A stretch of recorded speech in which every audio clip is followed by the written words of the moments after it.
Ladies and gentlemen, it looks like the drive-by media has finally gotten around to reporting the outrageous carve-out that the Congress has been granted on subsidies for Obamacare. If you'll recall, last week, members of Congress and primarily their staffs, again, who make anywhere from $70,000 to $174,000 a year, complained that they couldn't afford insurance under the law of Obamacare. And they were demanding subsidies. They didn't qualify for subsidies, but they said they couldn't afford it. And so Obama personally negotiated 75% of the cost subsidies for members of congressional staff. They will be subsidized to the tune of 75% by the Office of Personnel Management. They are not going to have to qualify for subsidies the way everybody else is at a state exchange. They are not going to have to go to an exchange. Essentially, the federal government has agreed that members of Congress and their staff will have 75% of their health insurance costs paid for by the Office of Personnel Management. Now, the big news hit on Thursday and Friday. I remember predicting on Friday, Snerdley was sitting here thinking, boy, wait till this blows up. This is going to cause a tidal wave. And I said, Snerdley, it isn't going to get reported, and nobody is going to hear about it. And it didn't. It was a whole hummer over the weekend. It only yesterday started to be reported in places outside the alternative media. And now Reuters has a story. Congress wins relief on Obamacare health plan subsidies. Congress has won some partial relief for lawmakers and their staffs from the Obamacare health reforms that it passed and subjected itself to 3 years ago. That's a point I should make again. The members of Congress, as you know, one of these falling on the swords kind of things that they did to tell us, the serfs, well, hey, we're going to be using the same system you do. Well, they found out they couldn't afford it. And so they started bellyaching and whining, moaning and crying, and they got relief. Obama personally made sure that the government's going to subsidize them. Congress has won partial relief for lawmakers and their staffs from the Obamacare health reforms that it passed and subjected itself to 3 years ago. In a ruling issued yesterday, U.S. lawmakers and their staffs will continue to receive a federal contribution toward the health insurance that they must buy through soon-to-open exchanges created by Obama's Obamacare law. The decision by the Office of Personnel Management with Obama's blessing. It wasn't a blessing. He came over there and demanded them. He told them they were going to do it. The decision will prevent the largely unintended loss of health care benefits for 535 members of the Senate and House and thousands of staff. Oh, let's all start crying. Did you hear that sentence? Yeah, there was an unintended consequence. You know what? Members of Congress and their staff, they were going to lose their health care. No, they weren't. They were going to have to get it the same way everybody else did. And that wasn't good enough. They weren't going to lose it unless they didn't buy it. They just decided they didn't want to spend the money that it's going to cost. Folks, it's no more complicated than that. Members of Congress and their staff just decided they didn't want to spend that much money on health care. So they started saying, we can't afford that. Well, why did you foist it on everybody else then? Well, they're going to get subsidies. And so, well, not everybody's going to get subsidies.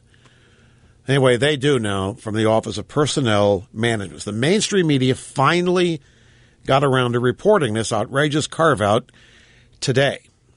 Actually, it happened late yesterday afternoon. So we'll see if it's this is a Reuters story. We'll see if it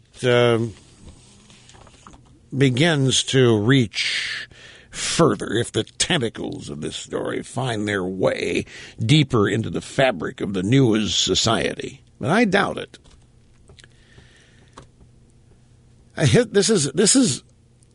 I remember back in 1988 and 89 when the House bank scandal hit.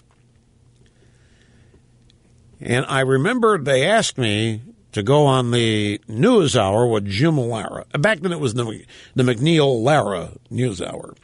And I was interviewed by Judy Woodruff. And I said, Judy, she asked me, what's the big deal? I said, Judy, this is simple. This is easy. These guys can go write checks for money they don't have. I said, Judy, it doesn't matter what they're paid. Their salaries are irrelevant. They can write bad check after bad check after bad check, and their bank covers it. And there were countless examples of members of Congress that were $400,000, $500,000 in arrears that the House bank had just covered, and it was no big deal. And we turned out to have been going on a long time. Well, somehow the Democrats ran the House back then. I think that was Jim Wright was the Speaker of the House. The Republicans were in the midst of 40 years in the wilderness of not having control of the House of Representatives. It was shortly after the presidential campaign of 1988. As somehow, see, there wasn't any alternative media. The only media that story had any chance of appearing in was the mainstream media. Because outside of me, there wasn't any alternative media. It was just CNN and the networks and the newspapers, and that was it. And back then, you had a Republican president-elect, George W. Bush, so they were not interested in excusing or accommodating or ignoring people in power.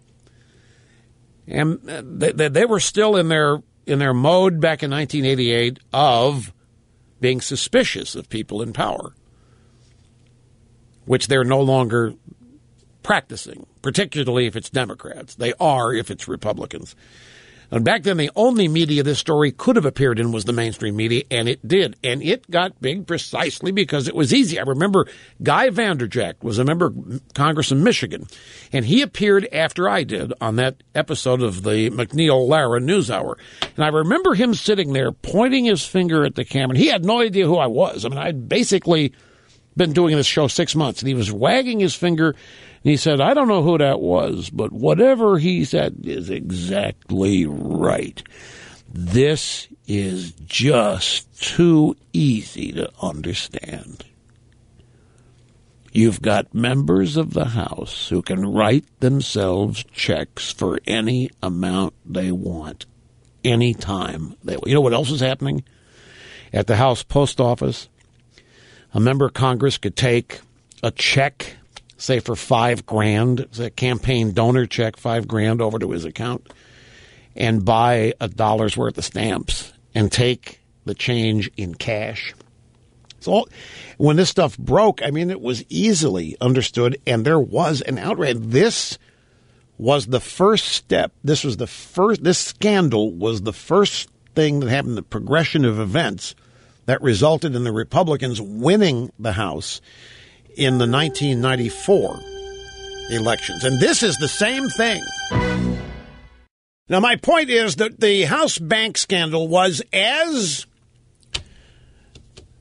widespread as this carve-out is. And by the way, this is huge. Obamacare is wildly unpopular. People do not want it. The people that wrote it have just been granted a total exemption from it on the basis they can't afford it. We don't have that option. Now, the Reuters story said that it's unfortunate, it was unintended that members of Congress would not be covered. It was totally intended. It was intended by virtue of an amendment put in there by Chuck Grassley, the senator from Iowa. Chuck Grassley attached an amendment to this mandating that members of Congress and their staff would be subject to Obamacare like everybody else. It was totally intended so that they would have to suffer like everybody else is going to have to suffer in this. And they said, we can't afford it, and Obama fixed it. Obama went over and told the office personally, Obama personally told the Office of Personnel Management, look, you're going to subsidize them. And their subsidy is going to be anywhere from $5,000 to $11,000, depending on their income. That's how much they're going to be helped, up to a maximum of 75%. Now, here's the latest on this. This 75% subsidy, and just because it comes from personnel management doesn't mean it doesn't come from us, because everything in government comes from taxpayers. It's just that they're not going to have to go through the exchanges to get this done like you and I are, and they're not going to have to go through exchanges for their subsidies. They're just going to be granted by essentially the department that they work for, personnel management. So on top of everything else now, the 75% subsidy isn't enough. Congress has now asked to be spared the penalties for being old or smoking. I am not kidding you.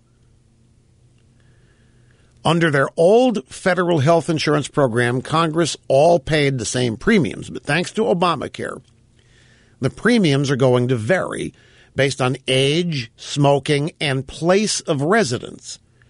Older congressmen who smoke and live in a red state will have to pay much higher premiums than others. They're trying to get that changed, too, so that they don't pay the insurance premium of smoking or being old. Not kidding. That's the latest thing they're asking for. And there's even more.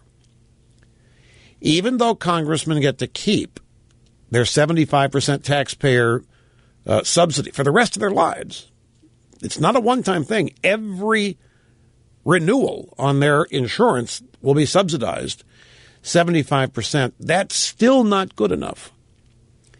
Because of the differences in the premiums due to age and smoking, they want to change the rules so that they can go back to their old federal insurance once they retire. Once they retire, they want to be exempted from all of this, and they want to go back to what they had before Obamacare. They want to be able to get their old insurance back when they leave Congress so that they're not stuck with Obamacare for the rest of their lives like we all are. Now, I know this because it is being reported in little pockets, but it's not. Even when Reuters reports it, it's not a big deal. It's a yawner. It's a ho-hummer.